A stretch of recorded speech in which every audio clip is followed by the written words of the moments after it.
खबर आपको दे रहे हैं कि कराची के इलाके गरीबाबाद ईसा नगरी के करीब फर्नीचर के कारखाने में आग लग गई है। बात करते हैं डॉन न्यूज़ के नुमाइंदे बिलाल खान हमारे साथ मौजूद हैं। बिलाल, बताइएगा इस आबादी में किस तरह आग लगी है और क्या रेस्क्यू एहलकार वहाँ पर जय वक़्वा पर मौजूद हैं?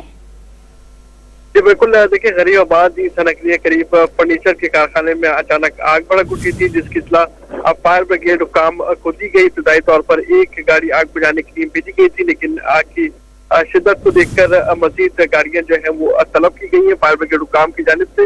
ये कहा गया है कि 3 फायर टेंडर्स जय वक़्वा पर मौजूद है और रेस्क्यू ऑपरेशन का अमल जारी है, जबकि सिंध रेस्क्यू टीम नंबर 2 का अमला भी जय वक़्वा पर पहुंच गया है। आग लगने की इब्तदाई वजह मालूम नहीं हो सकी है, लेकिन आग बुझाने का सिलसिला जारी है। फायर ब्रिगेड हुकाम की जानिब से कहा गया है कि आग को तकरीबन कंट्रोल कर लिया गया है, जबकि 3 फायर टेंडर जो है इस आग बुझाने के अमल में हिस्सा ले रहे हैं, जबकि कोई जानी नुकसान की इत्तलात अब तक मौसूल नहीं हुई है।